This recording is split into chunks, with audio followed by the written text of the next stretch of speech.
Hello, ladies and gents. Hello. This time I'm starting with Arnold Palmer. I got me. That was some ASMR right there. It's always good. We got the mics for it. What do you got over there? What'd you get, a Dunkin' Donuts? A Dunkin' Hot. Ooh. I got an Arnold Cold. Ooh. I don't think they do hot Arnolds. Does that exist? They have spiked Arnolds. They only have Hey Arnold's. That was a classic show. My brother watched that show a lot. What was that show even about? That was the every day when you walking down the street, right? That's that one. I don't remember. That's Hey Arthur. No, that's Hey Arthur. No, wait, that was. No, that's the same. Wait a minute. Hey Arthur? What's Hey Arthur? I don't know. I'm paying attention. You talking about that? I'm doing my hair. I don't know. You talking about that gingerbread looking thing? Gingerbread looking thing. Yeah, it looked like it had like a round head. It looked like a thumb almost. Arthur. Is that what you're talking about? Like that old cartoon? I think that's what I'm talking about. Yeah. I don't know. My brother watched a lot of stuff. I can't keep up with them. Yeah. Still watches them. So, all right. So what's on your mind? Been doing a lot of editing this week. Mm-hmm. Editing a project. I can't say anything about it, but I can say that I'm doing a lot of editing. Top secret. Top secret. Put the stamp on it. Yeah, it's coming along. It's coming along. I'm happy with it. So I don't really know. I can't really say anything else. It's sworn to secrecy. How about yourself? Yeah, just been working on scripting some things. I'm working on the feature version of Spirit. You just saw the whiteboard over there. I'm mapping out the third act of it. So I've got just some quick illustrations that I did this morning. I kind of knew where I wanted to take it up until the end of the second act, but since for the third act, I just really want everything to come together in a climactic way. I'm just trying to visualize it before I go ahead and write the words, because I feel like I'll write better words if I have a better visual to go along with it. Sure. And I just want everything to come to a close smoothly in a way that happens. And I think of the best of movies, so I'm just trying to imagine it, how it's going to be once it hits the screen. And but yeah, I think I'm just thinking about the locations of it too. Like we can go back to New Mexico. You said you wanted to go if we do I'd that. like to dive more into your neck of the woods stuff. But also thinking about maybe Iceland too. I think Iceland, a lot of movies filmed there. Because it's just such a cool place. There's so much varied topography too, just like with the frozen glaciers, with the black sand beach. So yeah, I think I might maybe I'll make some of the setting there. We'll see. Yeah. But no, I mean, what was I gonna say? Yeah, you've been doing your film stuff for a while now. That's one thing that when him and I kind of came together, it was more on the business end of things, where it's, you know, we're starting a marketing agency and this is what we're going to do. The movie stuff's always been something that I didn't really get into. It's more his side of things. However, we've had conversations that, you know, as we progress through the business, that I'd get more involved on that end of the woods, because I like it too. I'm not as versed in it as him. You know, he has a wide education on it. He's been back and forth to California plenty of times, talked with producers, you name it. So, you know, I'm like a little apprentice for that right now, but it's cool what you're doing. And you know, I'll probably come out for the next one you do in Iceland or wherever it is. I don't like to travel as much as you do, but that's just kind of comes with the territory, I suppose. I think you do a little bit though. We talked about going to, what was it, Antarctica a couple of days ago. But that's cool though. Antarctica is like, nobody goes there. So that's what makes it cool. You know, you go there and it's like... So you like to go to places that nobody's gone to, is what you're saying? That could be taken to degrees that I don't want it to be taken to. I'm not going to like active war zones because nobody's there. No, I mean, I just think something about Antarctica. I've always... Look, I'm from the north. I like the cold. I like the cold weather. Winter was my favorite holiday. Yeah, favorite season. Uh, when I was young, snow days were a big part of that. um, so places like Antarctica, I mean, that's a whole nother level. It's cold as hell down there, and but I don't know. I like I like the winter sort of vibe, the winter scenery, and it kind of sounds cool from what I've seen. You can go into like ice caves, and that sounds pretty damn cool to me. Looks cool too. I mean, certainly good for different all kinds of films, whatever takes place in a snowy region, I guess. What do you got? I'm just taking a breath here. Yeah. Sometimes it's good to take breaths.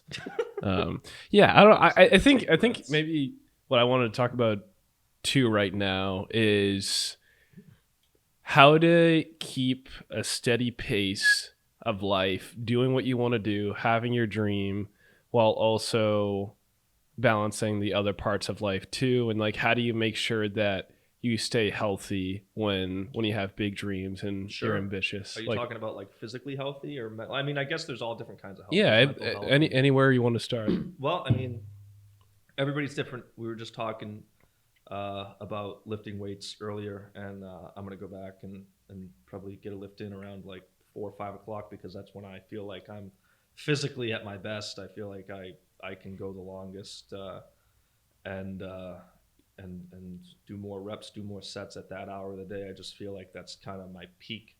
And he was saying for him it's more in the morning, and I'm just the complete opposite. So, I mean, I think you need to base your life around when you're physically and mentally at your best.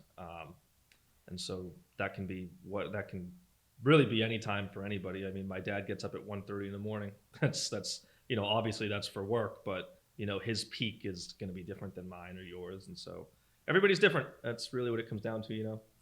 And how do you think that translates into the work you do for obviously our business? Like, how does making sure that you're fit and that you're working out and that you're healthy, how does it translate into that? Well, it's a confidence thing for me. I mean, I could go the whole podcast on this monologue, but I mean, confidence is something I always worked on through my life, and starting really in high school. Freshman year of high school was a what's the word I'm looking for? It was definitely a turn of the page for me. I didn't fit in too well, or at least that's how I felt. And kids aren't too nice in high school, so I had a tough time, and I needed to find. I was self-aware enough to know that I was like, okay, I need to work on this. I can't just be upset or stressed out all the time. I need to figure out how to get around it, and I started to get into martial arts. That was my outlet.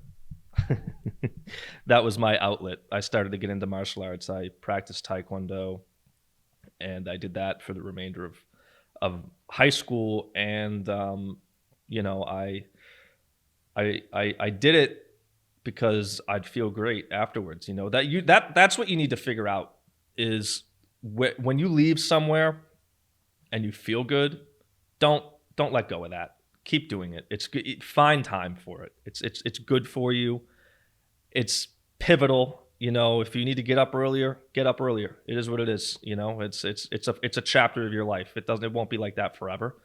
Something else will turn up. Maybe you'll be able to change your schedule around where maybe you can get more sleep. But make it work, because if it makes you feel good, don't give it up. And so for me, that made me feel good. I continued it through college.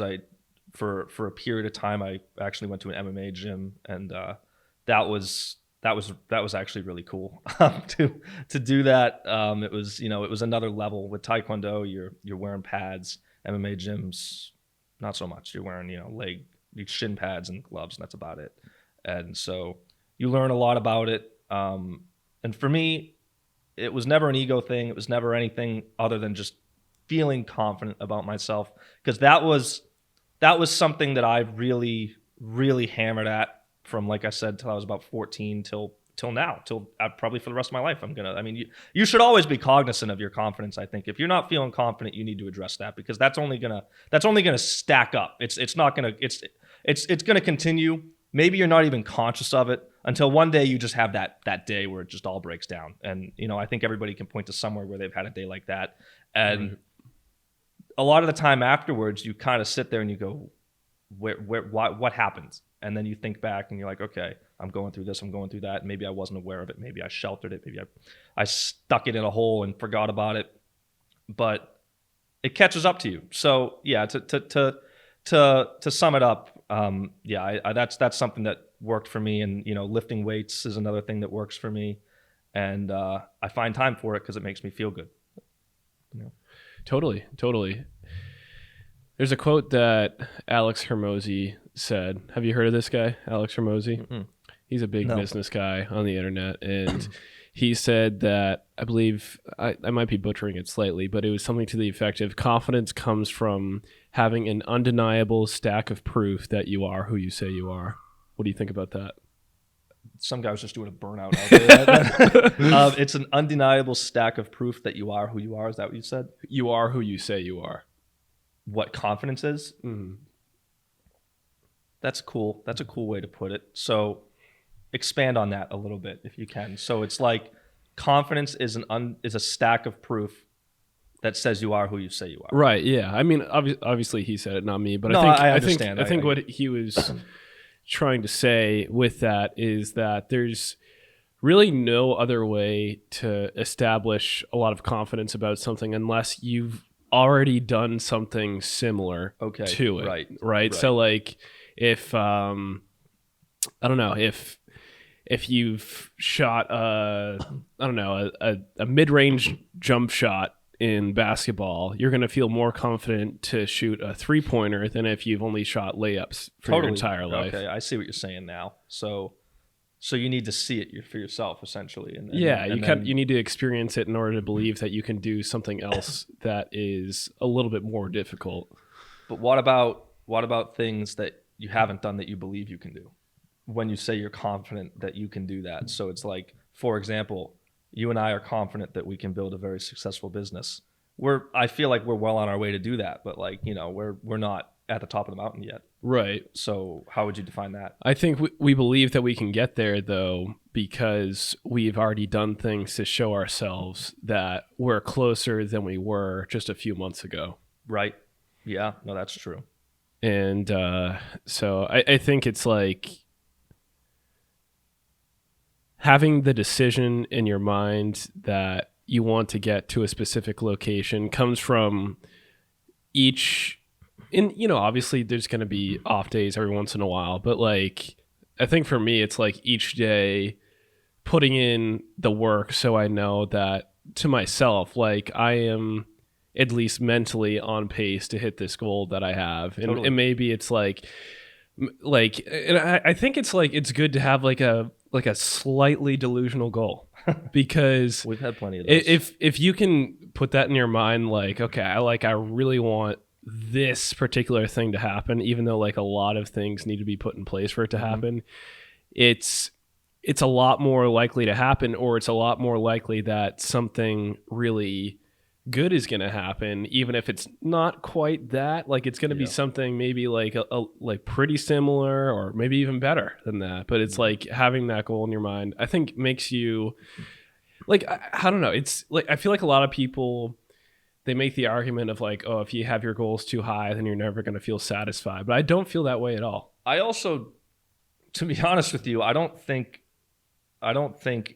in the world of, or at least in my own philosophy, I don't want to feel satisfied. Yeah. I don't, because that's then you're complacent with where you are, and I don't want to feel satisfied with where I am. I always want to be better the next day. And so,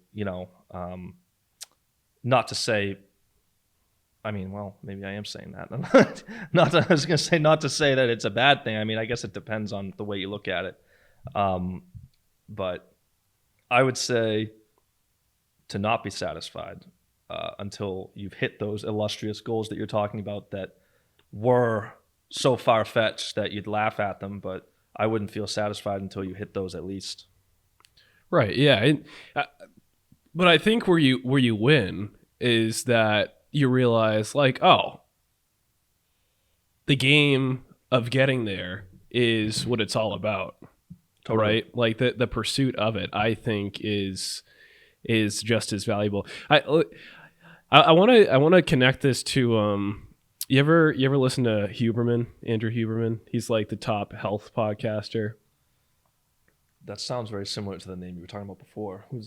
There's Hormozy and then there's Huberman. Oh, okay. So Huberman, he looks like a Greek god. Okay. And he's just like the foremost authority on Is that health and is that like the podcasting. motivational speaker guy? Or? He's not really a motivational speaker. He's just very, very smart. He's a Stanford neurobiologist and ophthalmologist.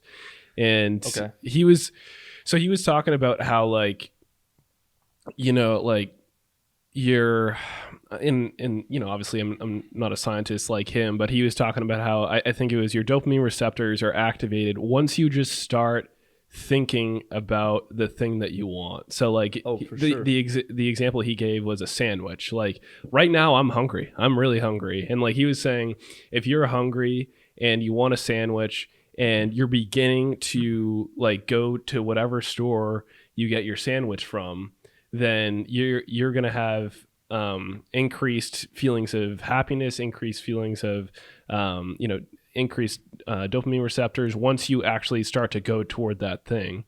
And that's how I feel about just like life in general and having big dreams. It's like you feel more happy once you're pursuing that thing. I think like also it's like it's good to not like base your entire life or completely have your worth tied up in that thing though, because like if you don't do things like, you know, maintain a pretty good workout schedule like you do, or if you don't do things like, you know, keep yourself stimulated in other ways by like reading or whatever it is, then you're going to have major crashes if that thing that you want doesn't work out well. And so I think it's like surrounding, even if you have big goals, big dreams, and want to do all these things, it's like you need to kind of like give a cushion for yourself where if that thing like doesn't go exactly the way that you want it to, you're not completely devastated and like depressed. Well, I'll tell you this.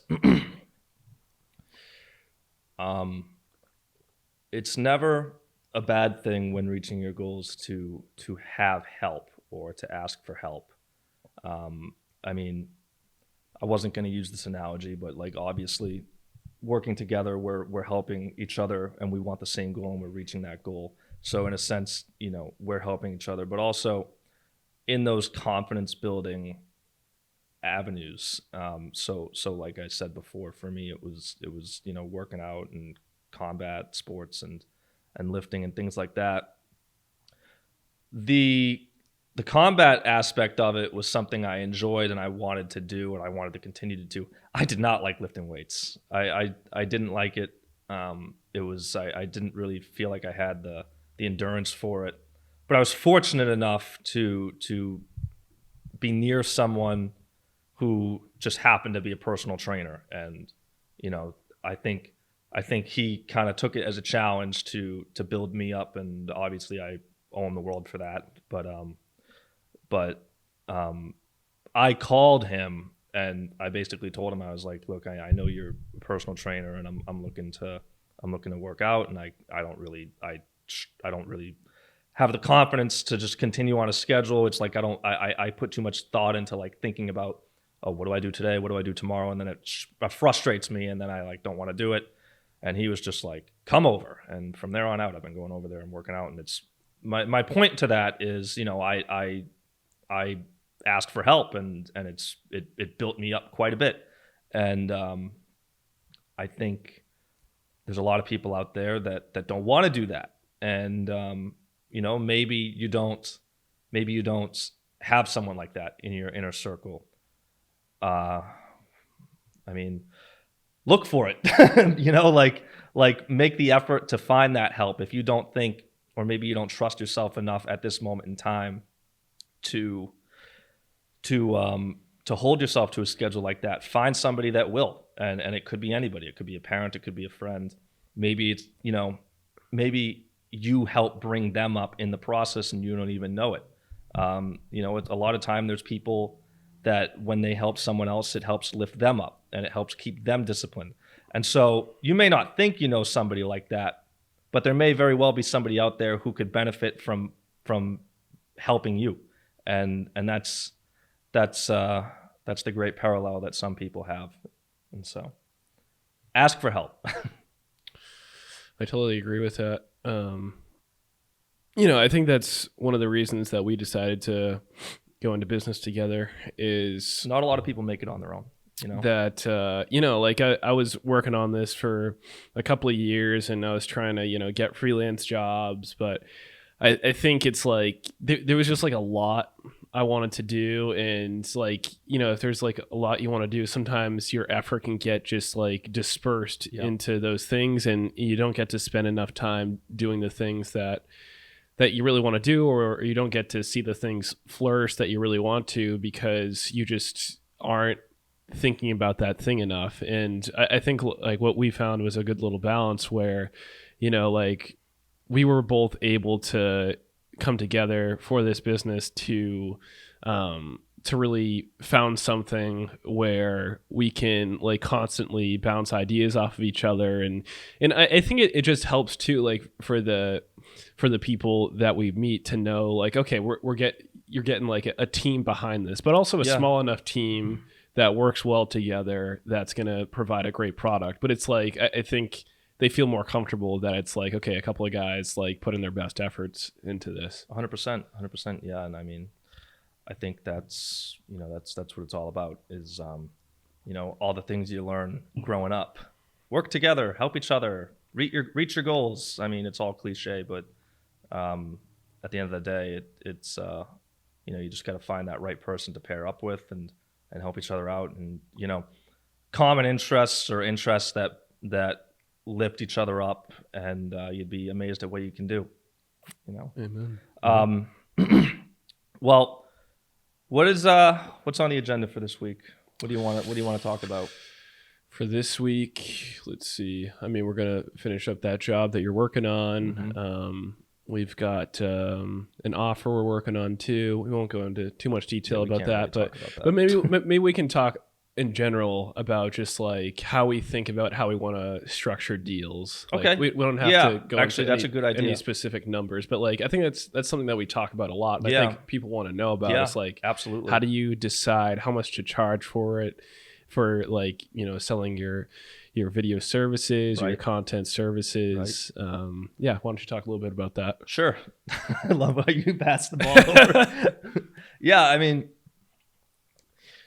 it's something that one thing that him and I have really tried to discipline ourselves in is to make sure we're charging what we're worth, and that we feel has been a steady incline, because once we started, obviously, I'm coming just out of school, he's coming out of school, and it's like we know what we know, but as he said before, that philosophical definition of confidence, it's like, what have you done?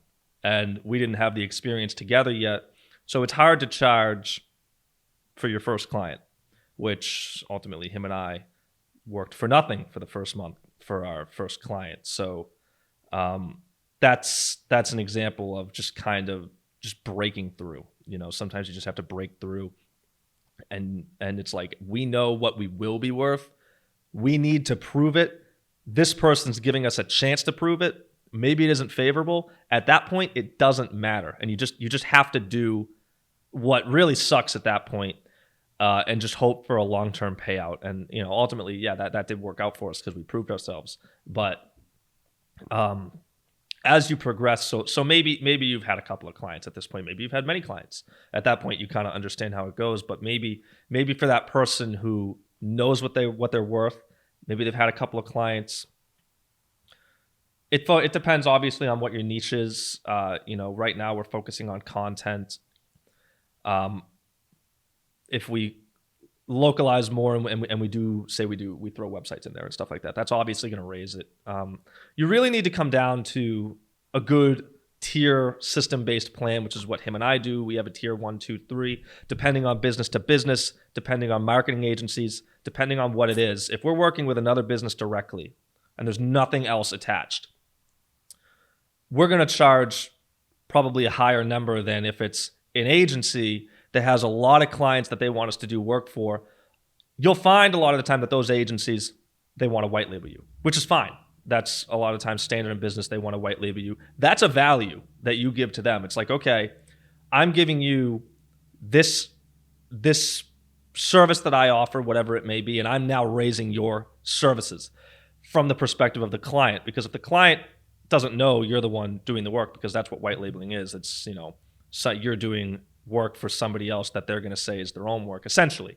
And that's just one of the things in the business world that is done, and you find it often in this industry. And so that's, like I said, that's a value to add to that agency, that, hey, we're going to increase our content or our website or whatever it may be, and you pay for that. But now you have to remember it's going to be multiplied throughout the clients. So we charge individually per client with an agency, and so that's going to obviously be a lower number, and that's more of a quantity-based thing. You go off of a tier thing, so we try to keep it neat and to the point. So it's like, hey, we're going to do this, and that for tier 1, this, and that for tier 2, tier 3. You get the point. And you try to keep it as straight and narrow as you can, because there is an organizational aspect to it, to where you don't want to get you don't want to be missing different services you have to do because it's all out of order. So that's essentially what we do. And it obviously, like I said, it depends on what it is. If it's an agency versus like a standard business that you would market for, it's going to be very different. Right. And I think what has helped us is to always try to provide a variety of options to people. So for some people, it might make more sense for us to do a one-off thing. For other people, it might make more sense to do something that is like more dispersed a little bit, but we deliver a larger amount of quality content throughout the month. Yeah. And so I think, it's just like, and I think also too, for me as like a filmmaker / content creator, there's kind of like, there's almost like a rift between like filmmakers and content creators now, because filmmakers want to see themselves as like, oh, I'm high class, I'm artsy, I do things in ethereal, esoteric way, and like, cool words. Do I have a smidgen of that like hoity-toityness sometimes? Maybe, but I think look at his hair. Like, but you did your hair before you got on the camera. I just brushed it. It's all to the side, though. It's all going in one spectacular motion. All right. Look at he lined his beard up. All right, enough out of you. All right. But I think it's like, it's been kind of interesting because I've seen a little bit of both sides. Like, how do you make what's traditionally known as a film, and how do you make something that is a piece of content for a company? And, like, I think a lot of filmmakers want to say, oh, there's like a complete and total difference. I think there is a line between what's a film and like what's like a great piece of content, but I think the line's blurring a little bit more, because I think that there's just a lot more options available for people who traditionally wouldn't have as much access to a piece of equipment, like the movie that I just saw on Sunday, The Creator. That was filmed with the camera that I use, the FX3, and it's I think to me it's really inspiring, because of course you need to know so much about lighting, you need to know about what lenses to use, you need to know the specific settings for the camera, but now we're getting a lot more access to pieces of equipment that allow us to tell these epic stories.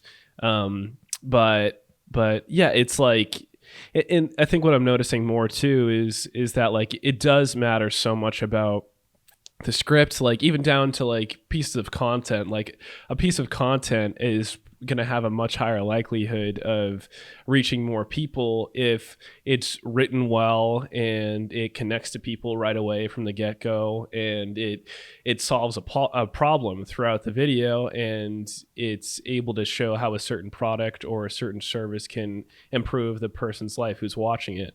And so yeah, I think it's a really interesting divide that like has kind of been diminishing because of the equipment that is more available to people nowadays. Yeah. What I was gonna say, and I think you kind of said it, is we on the pricing thing.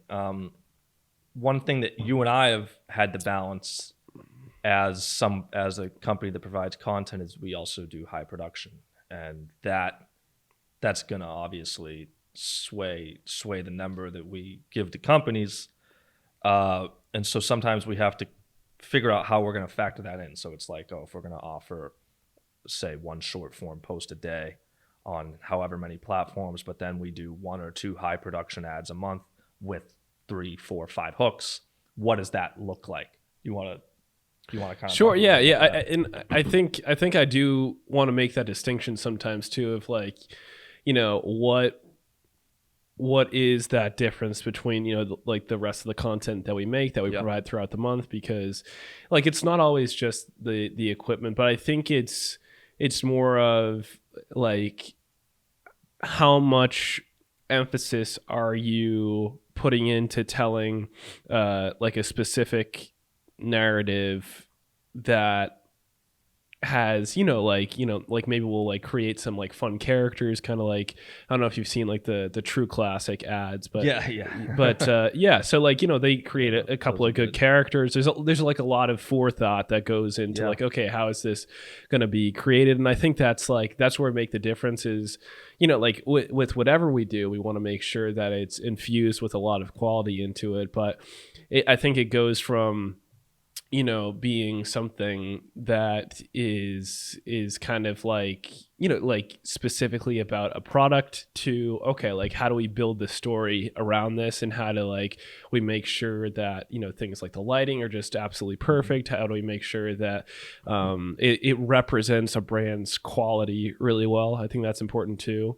And like we'll still do, even I think there's been like a little bit less demand for like short films, like 3 to 4 minute films, at least for I would say like a little bit of a younger like potential client demographic. But you have to think of retention times, right? Exactly. Like, and it just makes more sense for particular types of companies. But like I've been doing these short law firm videos for a little while, and we're about to do another one tomorrow, and that type of thing. Like with a law firm, you like that's a type of company where you really want to showcase professionalism and elegance, and that's where you can really find a need for really high quality like short films. And I really do like doing that, because I think it gives me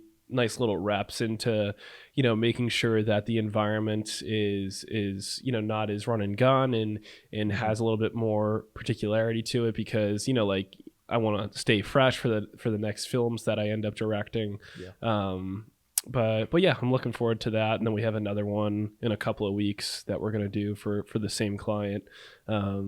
Well, it's another client, right? It's like a different it's affiliated to him, right? Affiliated, but but technically a different one. But right. Yeah, are you looking forward to doing that tomorrow? Yeah, absolutely. I think it's gonna be fun. Of those. So actually, what he's talking about, he did a lot of those before him and I really became a business. Before he was essentially doing freelance stuff, and this individual he's talking about, this will be our first time working with him as a business. So that'll be something I'm looking forward to. It's a relationship that you've developed, and I think it'll be fruitful going forward. One thing I did want to tack into that, because now that we've brought it up, I do think it's something that a lot of people are going to care about, especially young businesses, if they're watching this, is staying on that pricing aspect of it. And if you're a business and you offer things like that, like I said before, it's important to know what you're worth. You should have a floor in mind, where it's like, okay, from this day forward, I'm not going under this number, sort of thing. You know what I mean? It's like you and I have that. And it's like, I've worked for that in the past. I'm above that now. And if there's a leeway where it's like, okay, I can see this going somewhere, it's worth going down. Having that kind of floor, I think, is important, where it's like, okay, we're going to have a deal here and it's going to be beneficial for this other person. But ultimately, it's still something where you can go, all right, like I can live with that. It's not, you don't want to leave going home and like being like, okay, I just signed a 3-month contract and I don't, and it's like, I'm not happy about it. Like you don't want that. You should always, one way or another, be driving home like, okay, we didn't make a deal, but this wasn't going to work out for me. It would have been too much work for the number, or like, okay, we made a deal and maybe it wasn't the moon like I wanted, but I'm satisfied, I'm happy with it. And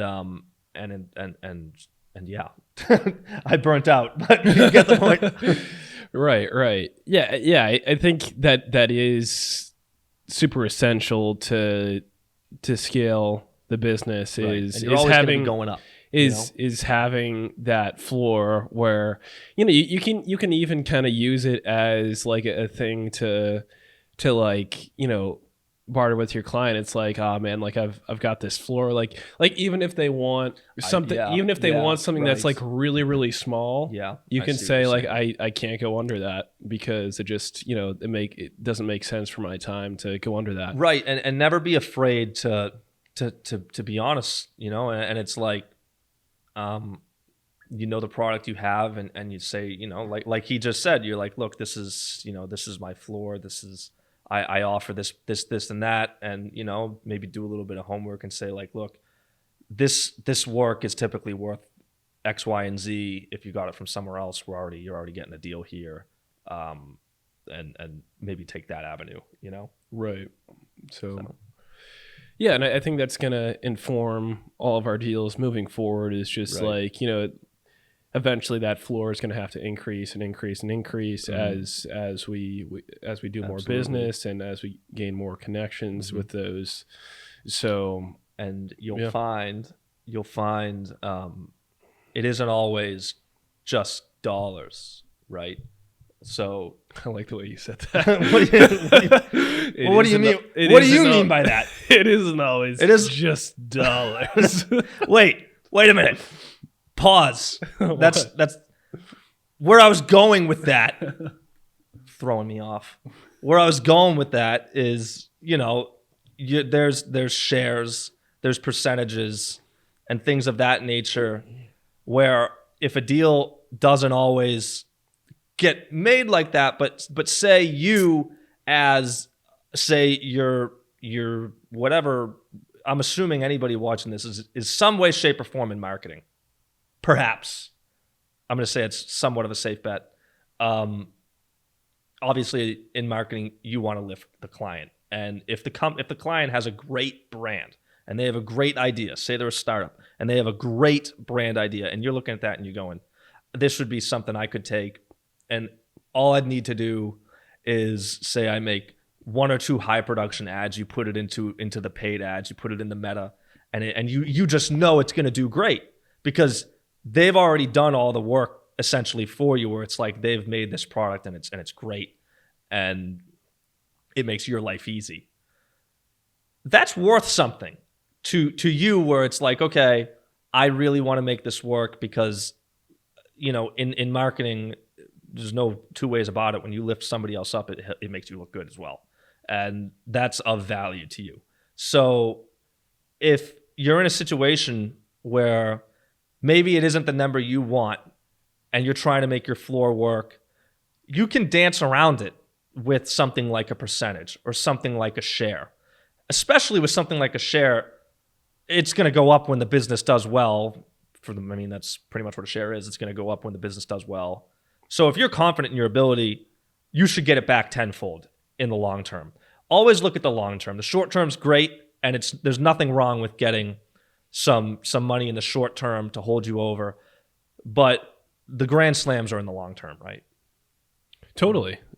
Yeah, it's in creating a certain amount of consistency so that, without a doubt, this month I think what it is that it's something liberating so that you can focus more on the content that you're creating. If you can know that, like, okay, there's some security here, now let's just focus a little bit more on, making sure that this piece of content or pieces of content are as powerful as they can be, so that next time, there's a contract renegotiation with that client, or if you're meeting a new potential client, you can point to what you did and be able to say, I'm proud of that particular thing that I did, or particular things that I did. Yeah. And so I think it's like it creates that security.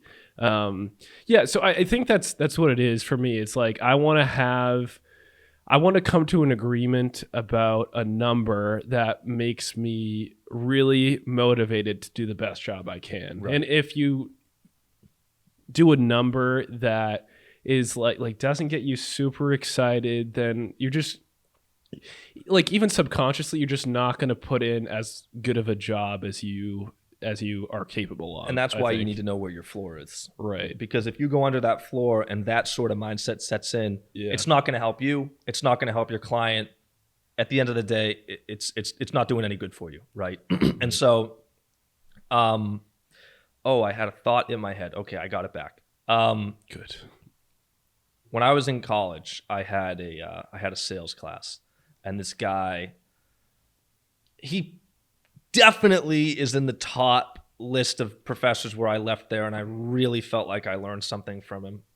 And it really taps into what we're talking about right now, because a lot of that class was about talking with clients, whether it be B2C or B2B. We're talking about B2B. And one thing that's so essential in B2B, it's essential in business to consumer as well, but I think even more so in business to business is building rapport. And you don't want to burn any bridges. You just don't. You want to build rapport. You want to do everything you can to build great relationships with your clients. Even if you can't come to a deal, there's no sour grapes over it. Maybe you make something later on, something might materialize. Never burn a bridge. Just don't do it. It's not good on so many different planes. It's not good on an ethical plane. It's not good on a business plane. And you never know what great business relationships can turn into. And so that's something, that I think if you're building a business right now, that's something you need to write down, circle, star it, because it's so important. And one more thing about that professor I'm talking about is, I walked into that class, and the first class, this was during COVID, maybe the down end of COVID, and this guy was not happy about it. I'll tell you, he was having none of COVID. He came in and he was just. You ever have a professor give like their opening monologue? Okay, so this guy, it was not a happy monologue. It was like he berated this whole class because he, I don't know however many people listening have been in school in a while, but school remotely can, people don't always have their cameras on. People maybe aren't paying attention. And this guy was just done with it. He had enough. And so he said it straight right away. He was like, that ain't happening here. I'm just tell you right now. And he just laid into us before it even happened. And I didn't really have a point with that. That was a story, but where I was going with it was, he ended up being a professor that I learned a lot from, and he taught me phrases that I still say today, like business to business and building rapport. We had like a week just on rapport. I swear, it was a week just on rapport. He had a whole PowerPoint presentation set up. He showed us a bunch of videos, and that was something that he really hammered in was one of the most important things, not only in sales because that was the class, but just business in general. No, even you could be any position really anywhere in the business world, and that's just something that's just so important. I'll continue that monologue later. You can jump in, whatever. You got anything going through your head right now? You tossing it over to me? I'm tossing it because this is gonna go too far. I'm gonna just water this down. Well, give me a question then. What's a question? Okay, yeah. All right. So what by that you mean you weren't ready? Is what you're trying to tell me? It's not that I wasn't. It's not that I wasn't ready. No, it's just that you went on a tangent and then you said, "I don't really have a point with this, but what you got?" Like, what am I supposed to do with that? You're supposed to go, yeah, okay, and then go with it. No, okay, I'll give you. No, you got to tee me up. Okay, okay. So you agree, obviously, that rapport is very important, right? Right. Did you ever have a sales class? Do you ever have anything like that? I didn't. No, go ahead. Sorry. What? I was gonna add on to that, and I was gonna say, like, if you did, what was the something that was like the most important thing you grabbed from the most important thing that you grabbed from school that you use now in the business world? I didn't have a sales class, but I went to the School of Hard Knocks with Cutco. Oh yeah, that's right. I remember that. Did I sell those to your mom? Yeah, no. Yeah, this guy. No, you did. This guy came to my house with a whole bunch of knives, like he's trying to hold the place up. He's got butter knives. He's got steak knives. I think he had scissors too. He came He had like shears. You had like a jacket of knives and scissors. I was like the Joker. You could hold up the World Bank if you wanted to with all that. No, but that was, like, obviously, like, maybe I made people feel uncomfortable because I was selling them knives. But anyway, it definitely helped me to get over the fear of like talking to people and to ask them for money for a certain thing and to like be able to put on a presentation for people. And like, yeah, it definitely helped with rapport and just like having to be natural with a business situation. And I definitely got a lot from that, even though it was, kind of like, it was like a tad bit sketchy. I'm just gonna throw it out there. The price was astronomical. I just gotta throw the price. This dude was asking for a lot of money for these knives. I just gotta say. Yeah, I mean, I will say they are high quality knives. Yeah, they are high quality knives, so they are worth it. But okay. But that's good to know. But yeah, it was just like, I don't know, like kind of like we all gathered together in a shack and they sent us off on the weekends to go sell stuff. Was it the weekends? Weekdays too. Oh, that sucks. But I can't get my hair the way I want it. I'm gonna be like diva this whole time. But yeah, I think it was good just for like little things that I still takes me to this day. Like if you're setting up a business deal, it's good to give 2 specific dates, right? So like I'll usually say like, you want to meet on Wednesday at 11 a.m. or Friday at 2 p.m. Yeah, that's a good idea. And like those are those little things that I think help to like gather a little bit more experience with making a deal more possible. And I think like, those, it was just like being able to learn those communication skills, even if I 100% never want to sell another knife in my entire life. But it was like everything that surrounded that made me feel more confident. And I think it just like is helpful for like, whether it's like making a deal or directing, just to like, be able to be on the same page and be able to like lead projects and to make sure that like you're comfortable in like, kind of like more intense situations too. Mm-hmm. Michael Myers would have loved that job. Yeah, there you go. Yeah, he'd bring in his mask. So you don't have any takeaways from actual like school that you takeaways from actual school? Oh, I definitely do. Well, that was the original question. How do we get to knives? Not in sales though. Like I didn't learn Oh, sales I stuff wasn't from school. Well, actually, I guess I kind of did specify it to sales, didn't I? Okay. But So yeah, but from school in general though, like 100%. Like, you know, I almost pretty much everything I do right now is related to the media classes that I had yeah. in school. And there was this, you know, really famous professor that like taught me a lot of stuff. I know his name was Dr. Schuchart. And if you're watching if you're watching this, I'm very grateful for your classes, Dr. Schuchart, because it definitely made me think about media in a deeper way and to relate it to things that have happened in my life and to understand how to tell a good story. I think like those were all things that were really integral, and you know, relating it to my faith too. Like all of those things are really like deeply ingrained with how I go about my media profession now, and so I don't. But I think it's like it's interesting though, because all throughout school, I kind of wanted to, like, I was just like really ready to do something in the real world. Totally. And so I was like, oh, I don't want to be here. But then there's so many things that you learn there though, too, that like are very helpful and like increase the quality of what you do moving forward. Even if it's not really like something that you just like learned in class, like a specific fact, but it was just like the activity of it, the ritual of going to class and learning from this person who's really experienced. So see, that's funny that you say that you were just dying to get out of the class because you wanted to go into the real world. I wasn't like that, actually.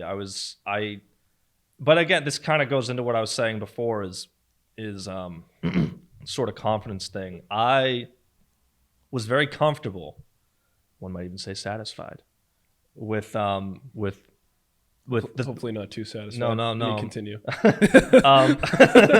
With the day-to-day life of going to school. It was near my house. I commuted to school, and I had my friends, and I was comfortable. And I was nervous because I had trouble finding an internship because of COVID. That really undermined my kind of jump starting my career. And you know, they say everything happens for a reason. Who knows where I'd be if I did get those internships? Maybe I would have just stayed in the 9 to 5. But anyway, I was content, and you know, leaving that was, you know, something that I needed. I needed to be uncomfortable, and you know, I think that's something that a lot of people can benefit from. Is being uncomfortable isn't it in the business sense. I mean, before you throw anything at me again. What am I going to do? I don't know. You've been throwing curveballs at me. Anyway, being professionally uncomfortable isn't always a see? Look at him. See, isn't always a terrible thing, because, you know, or even like in school, I hated math. I still don't like math, but you know, had I not done any math classes, I may be way worse than I am now. Anyway, you learn something from all walks of life, and being thrown out there and needing to figure it out was something that benefited me, because I ended up here, and I was forced to figure it out. And so anyway, on your point, well, I guess it was my point that gravitated to your point, talking about pulling business aspects out of school, which I'd like to hope everybody has something like that, because that's kind of the point of school. Yeah, I learned a lot in that sales class. I also had some great communication professors that really helped build me up. And you know, communication gets a rap for being an easy major.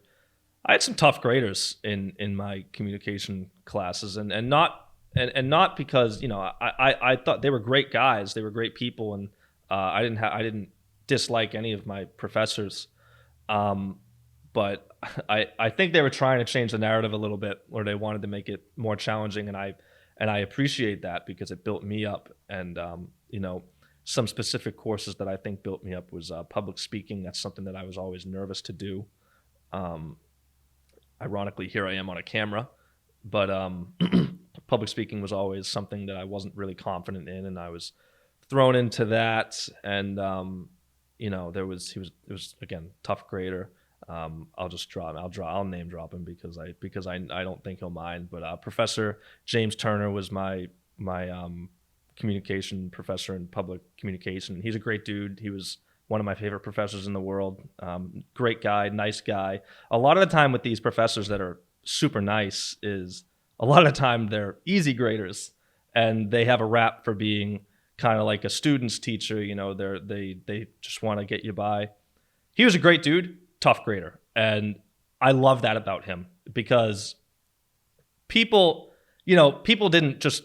It's not like people liked him because it was like, oh, he'll just get you through the class. No, you had to work and you had to earn it, and but he helped you. He office hours were always open and he'd help you, but he'd also, if you were doing something wrong, he'd let you know and he'd help build you up, and I appreciate that about him. He was one that like I said before, he really helped me get through that public communication class and turned me into a much better communicator, and so I appreciate you, Professor Turner. So now we've each name dropped Professor. How's that? All right. Well, I think we're getting close to the end here. Any closing remarks? If I had to pull one thing out of everything we talked about, actually, I'm gonna cheat and I'm gonna pull two things out of everything we talked about: confidence and rapport. Those are, I would say, the two most important things, in my opinion, that we talked about on this podcast. Always make time for confidence building activities, no matter what it is, whether you find a love for the martial arts, or you like lifting weights, or even if it's a walk in the woods that brings you back down to a peaceful state. Whatever it is, you don't give it up, because subconsciously that's just gonna stack, and it's gonna continue to stack until one day it's all just going to come out at once, and it may not necessarily be in a convenient place, like the likes of your home.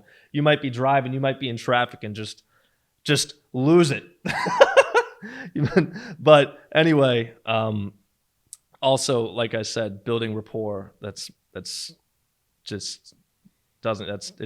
important as it gets, I think, in the business world. So those are my two things. How about yourself? What do you got? I would say I really liked what you were talking about when you said that things happen for a reason. Yeah. And like, I think as a person of faith, that's like a little bit more of something that's commonplace to think about, that like, oh, like this is why God wants me to do this or that. And like, yeah, I think like there's totally a place for that. I think it is a balance, though, between like knowing like, okay, like there are certain things in my life that are there so that it helps me to become a better person and to progress more in my career. But also I think it's good to know that, sometimes things don't have to necessarily relate to like, okay, this is the next step I'm taking. Like, like you can say like, oh, like somebody cut me off on the highway going to the shoot tomorrow. All right, I guess that means that I don't have to go to the shoot anymore because I got pissed off on the way there. So I think it's like I love knowing that like, okay, like there's a reason that I'm heading toward a particular direction, but also like not everything has to like mean something all the time, and having your head on straight about that. But yeah, I would say I really do appreciate the idea that like, even if you're going through a hard time, like everything that happens in your life is like just like a stepping stone to the next thing, and that you always have the authority to do that next thing that you want to do. But like, even if at this point, like I feel much better about life than I did in high school or college. Like I love, like comparatively, like life is just so much better. I mean, no doubt about it. But also it's like those experiences help life to be better now, even though you didn't like life as much in high school and college. Yeah, So. I mean, I I mean, I would say it's definitely been an upward spike for me. I mean, in high school, I had all sorts of anxieties and stresses, and then in college, I got more comfortable, and now I'm with you. I mean, gotta love life, gotta love it, all the twists and turns. That's part of the beauty. Yeah. I like that. Whatever it is you said about getting cut off in traffic, and you're like, well, I guess I'm not going to the shoot anymore because I got cut off in traffic. Yeah. All right. Well, you got anything left? I'm all set. I guess we're all set here. Well, we've reached the finish line. See you later, buckos. That's how you want to end it off. Yeah. See you later, buckos. Mm-hmm. All right, I'll let that marinate. See ya.